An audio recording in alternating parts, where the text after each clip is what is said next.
आज हम आपको देश के सबसे बड़े जासूस भगत राम तलवार की कहानी बताने जा रहे हैं। कोई धूम धड़ाका नहीं, कोई मार धाड़ नहीं, पर वो जासूसों का बाप था। उसे पहचानना मुश्किल ही नहीं, नामुमकिन था। उसके 6 नाम थे, पर उसे अपने देश से बेइंतहा मोहब्बत थी। जासूसी तो वो 6 देशों की कर रहा था, लेकिन दिल अपने देश के लिए धड़कता था। शातिर इतना था कि दाएं हाथ को बाएं का पता न चल पाए। द्वितीय विश्व युद्ध के दौरान मित्र और धुरी देशों ने एक दूसरे की जासूसी के लिए कई जासूस बनाए थे। दरअसल उनका मकसद एक दूसरे की खुफिया जानकारी हासिल करना था। एक ऐसे ही जासूस ब्रिटेन ने बनाया था। उस जासूस का खुफिया नाम सिल्वर था। ये इतना तेज तरार था कि द्वितीय विश्व युद्ध के दौरान इसने हिटलर तक को मूर्ख बना दिया था। यह कहानी द्वितीय विश्व युद्ध के दौरान की है। उस वक्त युद्ध ब्रिटिश राज और कॉमनवेल्थ के देशों और नाजी और उसके इटली साझेदारी के बीच चल रही थी। इस दौरान रूस और अमेरिका इस युद्ध से दूर थे। ब्रिटिश मिलिट्री इंटेलिजेंस के लिए काम करने वाले पीटर फ्लेमिंग नामक शख्स ने सिल्वर की नियुक्ति की थी। दरअसल सिल्वर का असली नाम भगत राम तलवार था। गौरतलब है कि पीटर फ्लेमिंग के भाई यान फ्लेमिंग ने ही दूसरे विश्व युद्ध के दौरान जासूसों की कहानी को देखते हुए मशहूर किराएदार जेम्स बॉन्ड की रचना की थी। बाद में ही इसे 007 के नाम से जाना गया। दरअसल दूसरे विश्व युद्ध के दौरान कई जासूस डबल ट्रिपल एजेंट के रूप में काम कर रहे थे।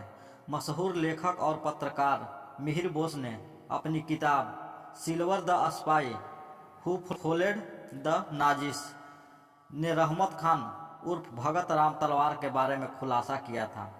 बोस ने लिखा है कि युद्ध के दौरान कई जासूस दोहरी भूमिका में थे और अलग अलग देशों के लिए काम कर रहे थे, लेकिन भगत राम ऐसे जासूस थे जो दावा कर सकते थे कि उन्होंने 5 देशों के लिए काम किया था।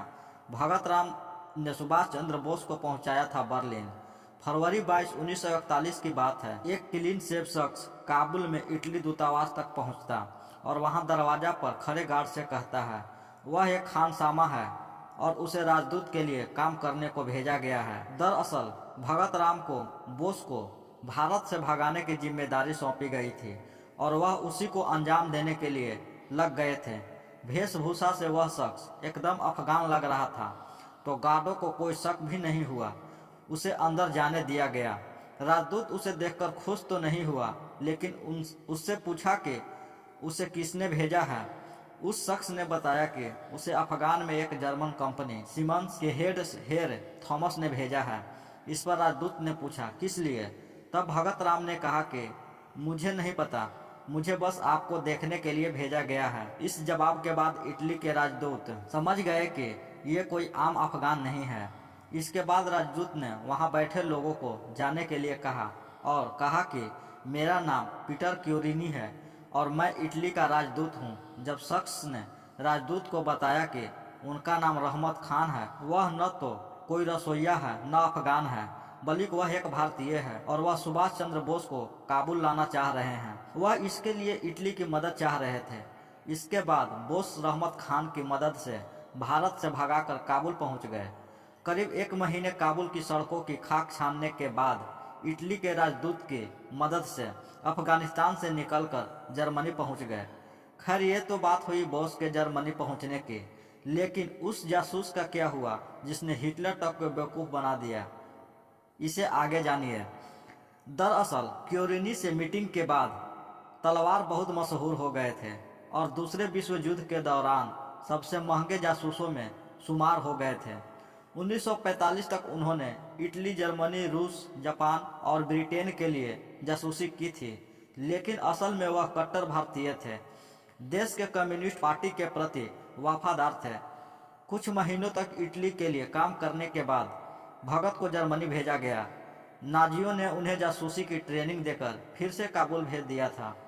1941 से 1945 के बीच सिल्वर ने पैदल ही 12 बार काबुल की यात्रा की। जर्मन ने उन्हें काबुल में एक नए किराए का फ्लैट दिला दिया था।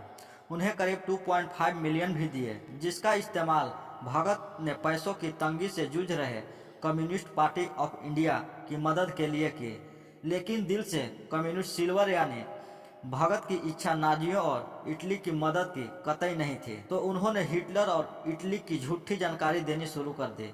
उस दौरान इस तरह की जानकारी को चेक करने का कोई तरीका नहीं होता था। इस दौरान सिल्वर एक बार फिर अपने पुराने बॉस फ्लेमिंग से मिलते हैं। उन्होंने एक अफगान के मौत की शायद झूठी कहानी सुनाते हैं, जिस पर फ्लेमिंग विश्वास भी कर लेते हैं। इस यात्रा के दौरान सिल्वर ने अपने जर्मन रहनुमाओं को इस बात के लिए राजी कर लिया कि वह काबुल में रह रहे जापानी अताशे इनोयू से उन्हें मिलवाएं।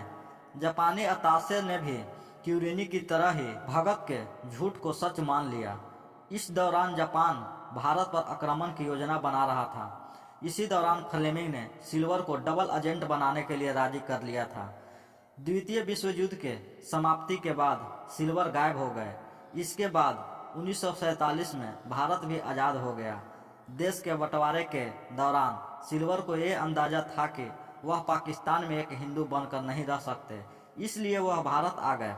इस दौरान उन्होंने जासूसी के दौरान मिले करोड़ों रुपये लेकर भारत पहुंच गए।